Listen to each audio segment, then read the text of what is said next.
Hello friends, വണ്ടി Santro ആണ്. 2004 model petrol variant automatic. ഇതിൽ കംപ്ലൈൻ്റ് എന്ന് പറഞ്ഞു കഴിഞ്ഞാൽ വണ്ടി ഒട്ടും തന്നെ മൂവ് ആകുന്നില്ല. നമ്മൾ കുറേ നേരം നിർത്തിയിട്ടിട്ട് ഫസ്റ്റ് നമ്മൾ എടുക്കുമ്പോൾ മാത്രം ചെറുതായിട്ടൊരു മൂവിങ് കിട്ടും. അത് കഴിഞ്ഞാൽ പിന്നെ ഫുള്ള് സ്റ്റോപ്പാണ്.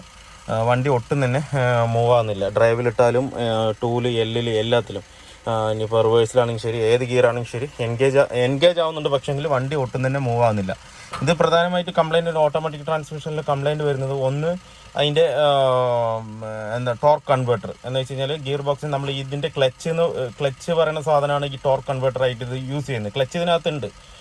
ഓട്ടോമാറ്റിക് ട്രാൻസ്മിഷനകത്ത് നമ്മുടെ ബൈക്കിൻ്റെയൊക്കെ ക്ലച്ച് വരുന്ന മാതിരിയാണ് ഇതിൻ്റെ ക്ലച്ച് വരിക. പക്ഷേ ഫ്ലൂയിഡ് പ്രഷറിലാണ് ഇത് കംപ്ലീറ്റും വർക്ക് ആകുന്നത്. അപ്പോൾ ആ ഫ്ലൂയിഡ് പ്രഷറാണ് ഇതിനെ കൺവേർട്ട് ആക്കി കൊടുക്കുന്നത്. നമ്മൾ ആക്സിലേഷൻ കൊടുക്കുന്നതിനനുസരിച്ച് ഫ്ലൂയിഡിൻ്റെ പ്രഷർ കൂടിയ ഓരോരോ ഗിയർ ചേഞ്ച് ചെയ്ത് ഒരു വാൾവ് ബോഡി ഉണ്ട്. ആ വാൾവ് ബോഡിയിൽ ഓരോരോ ഗിയറിലേക്ക് ഓരോരോ ഒരു വാൾവ് ഉണ്ടാവും.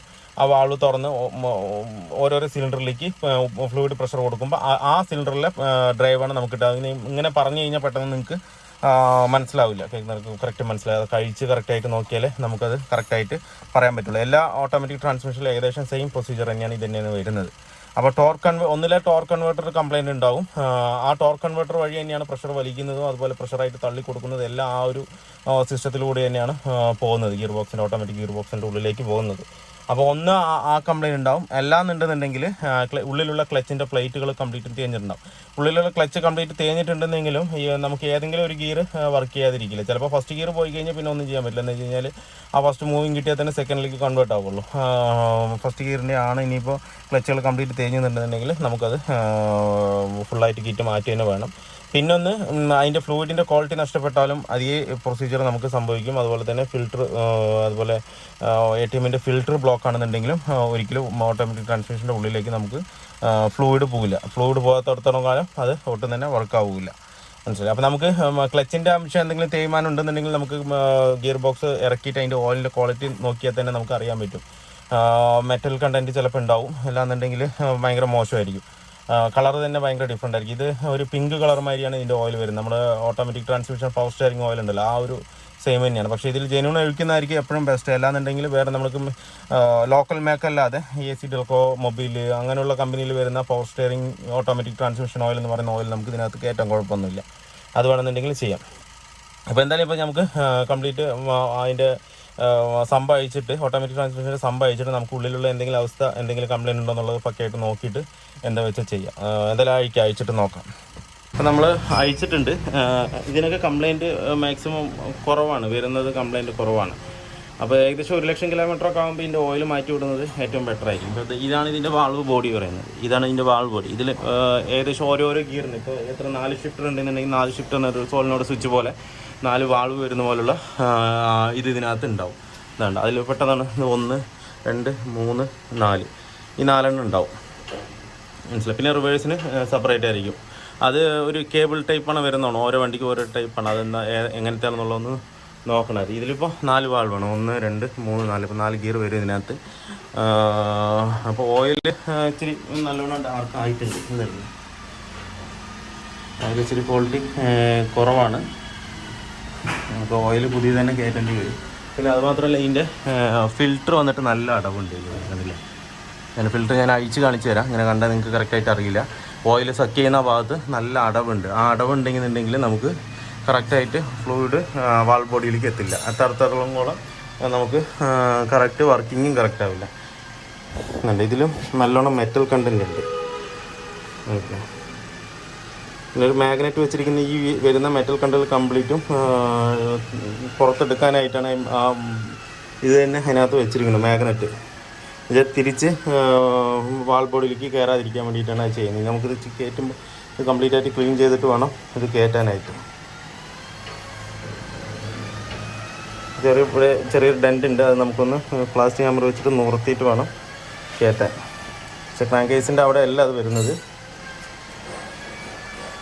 നമുക്ക് നോക്കാം.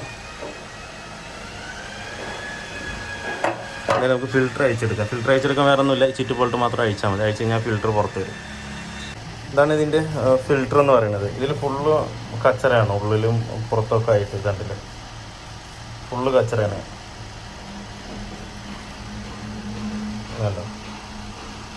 മൊത്തം അടഞ്ഞെടുക്കുക. അപ്പുറത്ത് ഞാൻ കൈകൊണ്ട് ക്ലീൻ ചെയ്തതാണ് അത്, ആ സൈഡിലുള്ളത് ഒത്തിരി വൃത്തിയായി നിൽക്കുന്നത് കച്ചറ തന്നെയാണെന്നുള്ളത് അറിയാൻ വേണ്ടി ഞാനൊന്ന് ക്ലീൻ ചെയ്തതാണ്. അപ്പോൾ ഇതിൽ ഇത്രത്തോളം കച്ചറ ഉള്ളത് കൊണ്ട് നമുക്ക് കറക്റ്റ് ഓയിൽ പ്രഷർ മുകളിലേക്ക് വരില്ല.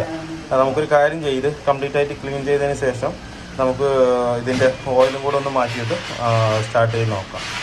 ഓക്കെ, അങ്ങനെയാണെങ്കിൽ മാത്രമേ നമുക്കത് ക്ലിയർ ആയിട്ട് പറയാൻ പറ്റുള്ളൂ.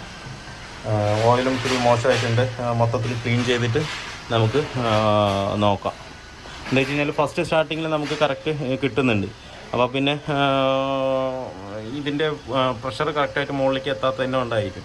ഏകദേശം ഇതിൽ ഡസ്റ്റും ഉണ്ട്. അപ്പോൾ നമുക്ക് ആദ്യം ഇത് ചെയ്തതിന് ശേഷം നമുക്ക് പിന്നെ എന്തെങ്കിലും കംപ്ലൈൻറ്റ് ഉണ്ടെങ്കിൽ വേറെ എന്തെങ്കിലും നോക്കാം. അപ്പോൾ ആദ്യം നമുക്ക് ഇത് ക്ലീൻ ചെയ്ത് പക്കയായിട്ട് കയറ്റാം. ഇത്രയും ഡസ്റ്റ് ഇതിനകത്ത് ഉണ്ട്. ഇതാണ് ഇതിൻ്റെ ഫിൽറ്റർ വരുന്നത്. ഇത്രയും കച്ചറ ഇതിൻ്റെ ഉള്ളിൽ നിന്ന് ഫിൽറ്ററിൻ്റെ ഉള്ളിൽ നിന്നാണ് വന്നത് നമുക്കിപ്പോൾ. ഇനി അതിനകത്ത് ഉണ്ട്, കണ്ടില്ല, അത് എത്രത്തോളം ഉണ്ട്. വേണ്ട ഇതൊന്ന് ഇത് നടക്കുന്നു അങ്ങനെ എടുത്താൽ എന്തൊക്കെ ചെയ്തിട്ടുണ്ട് അവർ. വേണ്ട ഇത്രത്തോളം കച്ചറ അതിനകത്ത് റാക്ക് ഉണ്ട്.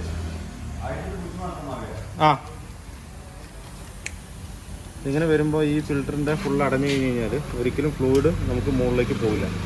ഇത് തന്നെയാണ് കൺഫേം അല്ല എങ്കിലും നമുക്ക് ഇതിൻ്റെ ഉള്ളിൽ എത്രത്തോളം ഇതുണ്ട് തിരിച്ചെടുക്കും. എന്തായാലും നമുക്ക് ഫുള്ളായിട്ട് ക്ലീൻ ചെയ്ത് കയറ്റാം. നമുക്ക് ഓയിലും മാറ്റിയിട്ട് ഫിൽറ്റർ മാറ്റി ഇതുണ്ടല്ലേ, ഇതാണ് ഇതിൻ്റെ ഓയിൽ. ഇതാണ് വണ്ടിയിൽ നിന്ന് എടുത്ത ഓയിൽ, ഊറ്റിയ ഓയിൽ. ഇത് നമ്മൾ ഫ്രഷ് ഓയിൽ. അതിൻ്റെ കളർ നോക്കിയാൽ എന്താ. ഇതിപ്പോൾ നമ്മൾ വണ്ടി പണിയെടുക്കുന്നതിന് മുന്നേ തന്നെ കസ്റ്റമർ വിളിച്ചിട്ടുണ്ടായിരുന്നു. വിളിച്ചിട്ട് ആദ്യം തന്നെ എൻ്റെ അടുത്ത് പറഞ്ഞ കാര്യം എന്താണെന്നറിയോ, അതിൻ്റെ ഓയിൽ ഒരിക്കലും മാറ്റണ്ട, ഓയിൽ എടുത്ത് വയ്ക്കും, ഊറ്റുമ്പോൾ എടുത്ത് വെച്ചതിന് ശേഷം അത് തന്നെ റീഫിൽ ചെയ്താൽ മതി, അതൊരിക്കലും മാറ്റരുത്. കമ്പനി വരുന്ന ഓയിൽ മാറ്റി കഴിഞ്ഞ് കഴിഞ്ഞാൽ ഷിഫ്റ്റിംഗ് എന്തോ പുള്ളിങ്ങിന് എന്തോ വ്യത്യാസം വരും എന്നുള്ള രീതിക്കായിരുന്നു കസ്റ്റമർ എൻ്റെ അടുത്ത് പറഞ്ഞത്. അത് കസ്റ്റമറല്ല, കസ്റ്റമറിൻ്റെ ഒരു റിലേഷനിലുള്ള ഒരാളവിടെ നിന്ന് എന്നെ വിളിച്ചിട്ട് പറഞ്ഞു. അപ്പോൾ ഞാൻ ശരിയെന്ന് പറഞ്ഞിട്ട് നമുക്ക് കസ്റ്റമർ പറയുമ്പോൾ എന്തിനും തലയാട്ട് തന്നെ വേണം, വേറെ തിരിച്ച് നമുക്ക് പറയാൻ പറ്റില്ലല്ലോ. എന്താണെന്ന് വെച്ച് കഴിഞ്ഞാൽ തിരിച്ച് നമുക്ക് പറഞ്ഞു കൊടുക്കുമ്പോൾ മനസ്സിലാക്കാൻ പറ്റുന്ന ആളാണെന്നുണ്ടെങ്കിൽ നമുക്ക് തിരിച്ച് പറഞ്ഞു കൊടുക്കാം. അപ്പോൾ ഇത് നമ്മളെ അടിച്ച് പറയുന്നത് പോലെ മാറ്റരുത് എന്ന് പറയുമ്പോൾ ഞാൻ വേറൊന്നും പറഞ്ഞില്ല.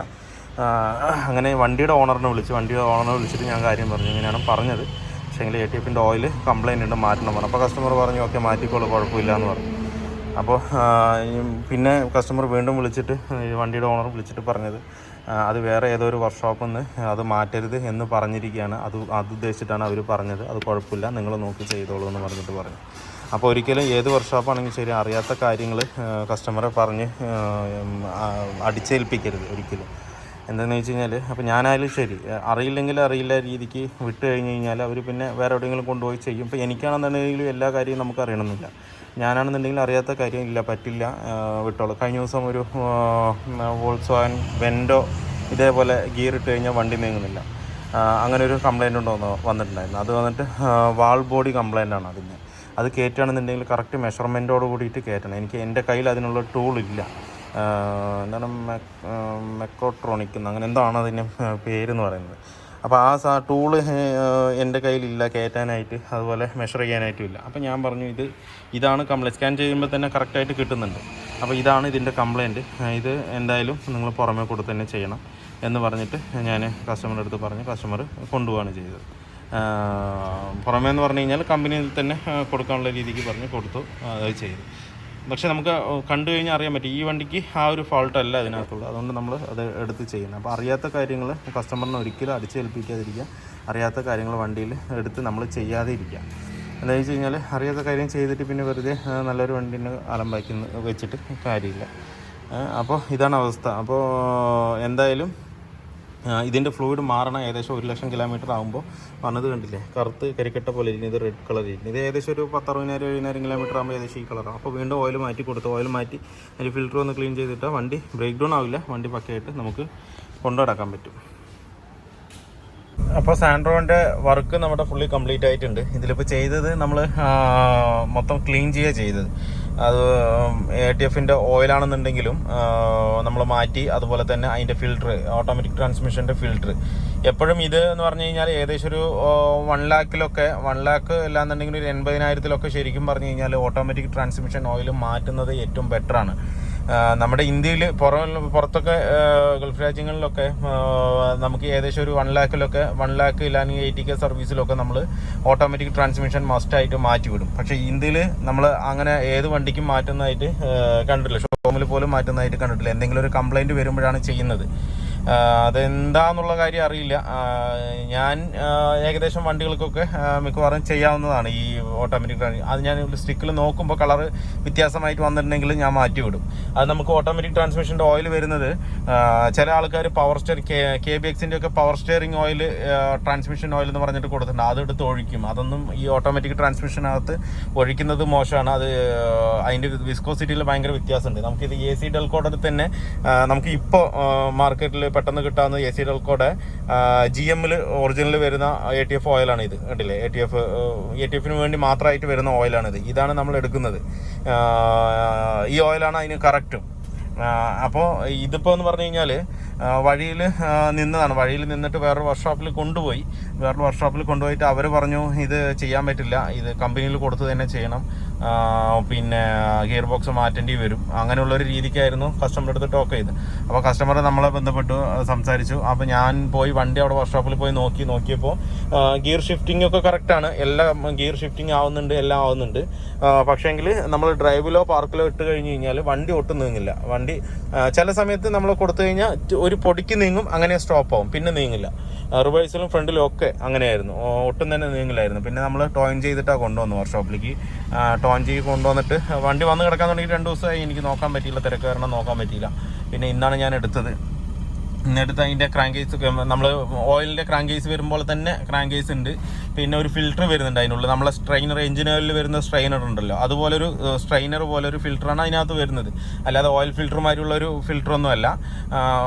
നമ്മൾ കൂടിയ വണ്ടികൾക്കൊക്കെ ആണെന്നുണ്ടെങ്കിൽ ഒരു ഫിൽറ്റർ പോലെ തന്നെയാണ്, അത് മാറ്റാൻ പറ്റും. ഇതിൽ മാറ്റേണ്ട ആവശ്യമില്ല. ഇതൊരു എന്താ പറയുക, നെറ്റ് പോലുള്ളൊരു മെറ്റീരിയൽ നമുക്ക് ക്ലീൻ ചെയ്തിട്ട് റീയൂസ് ചെയ്യാം. ചില ഇതിൽ വരുന്നത് വ്യത്യാസമായിരിക്കും, നമുക്ക് ഉള്ളിലൊന്നും ക്ലീൻ ചെയ്യാൻ പറ്റില്ല. ഇതെന്ന് പറഞ്ഞാൽ ഫുൾ ഓപ്പൺ ആണ്, എല്ലാ ഭാഗവും നല്ലപോലെ വൃത്തിയായിട്ട് ക്ലീൻ ചെയ്യാൻ പറ്റും. വലിയ വണ്ടികൾക്ക് നമ്മൾ V6, പെട്രോൾ, ലാൻഡ് ക്രൂസർ, അങ്ങനെയുള്ള പ്രാഡോ അങ്ങനെയുള്ള വണ്ടികൾക്കൊന്നും നമുക്ക് ക്ലീനിങ് നടക്കില്ല. എന്താ വെച്ചാൽ ഒരു ഹോൾ ഉണ്ടാവുള്ളൂ, ഏകദേശം നല്ലൊരു വീതി ഉണ്ടാവും, ഇത്രത്തോളം വീതി ഉണ്ടാവും. ഒരു 7 ഇഞ്ച് ഡിസ്പ്ലേ, 9 ഇഞ്ച് ഡിസ്പ്ലേയുടെ വലിപ്പം ഉണ്ടാവും. അതിലൊരു ചെറിയൊരു ഹോൾ, ഒരു ഭാഗത്ത് ചെറിയൊരു ഹോൾ ഉണ്ട്. നമുക്ക് ഒരിക്കലും അതിൻ്റെ ഉള്ളിൽ പക്കയായിട്ട് ക്ലീൻ ചെയ്യാൻ കഴിയില്ല. പക്ഷേ ഇതെന്ന് പറഞ്ഞാൽ കുഞ്ഞതാണ്, അത് എത്ര ഉണ്ടാവുള്ളൂ. അതിൻ്റെ ബാക്ക് ഫുള്ളായിട്ട് നമുക്ക് അയച്ച് ക്ലീൻ ചെയ്യാൻ പറ്റും, ഞാൻ കാണിച്ചെന്ന പോലെ. അപ്പോൾ ഞാനിതിൽ നോക്കിയപ്പോൾ ഫുള്ള് ഡസ്റ്റ്, ഫുള്ള് ബ്ലോക്കാണത്.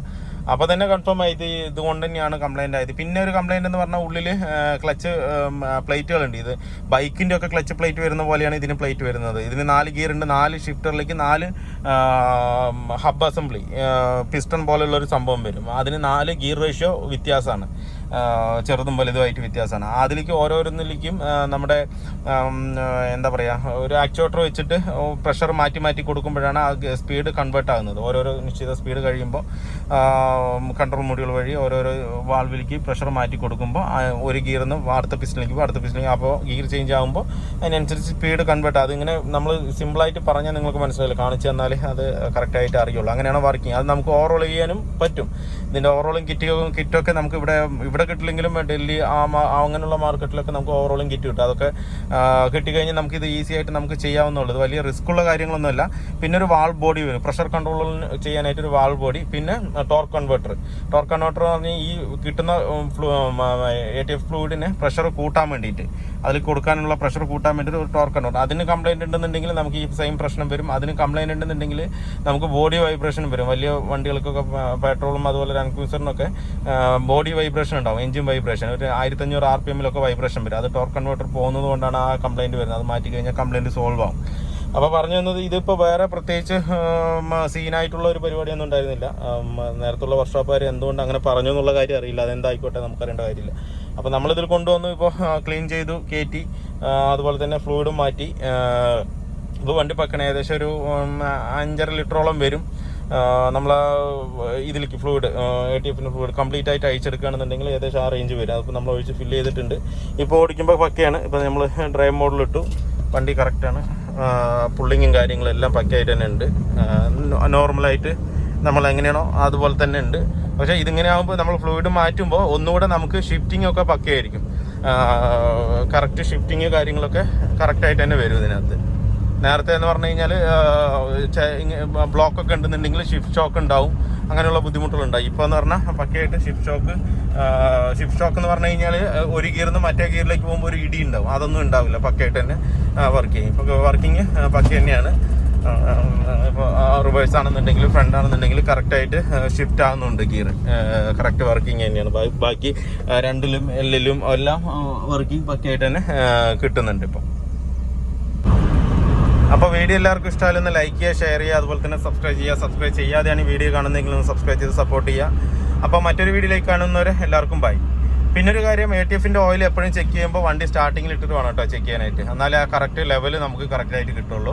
വണ്ടി ഓഫ് ചെയ്തിട്ട് എഞ്ചിൻ ഓയിൽ ചെക്ക് ചെയ്യുന്ന പോലെ വണ്ടി ഓഫ് ചെയ്തിട്ട് ചെക്ക് ചെയ്ത് കഴിഞ്ഞാൽ ലെവൽ സ്റ്റിക്കിൻ്റെ മേലെ നിൽക്കും. അതുകൊണ്ട് ATF ഓയിൽ കൂടുതലാണെന്ന് ചിന്തിക്കരുത്. എപ്പോഴും ഹോട്ട് കണ്ടീഷൻ, ചൂടായ കണ്ടീഷനിൽ മാത്രമേ നമുക്ക് ATFൻ്റെ ഓയിൽ ചെക്ക് ചെയ്യാൻ പറ്റുള്ളൂ. അതും കൂടെ ശ്രദ്ധിക്കേണ്ടതാണ്.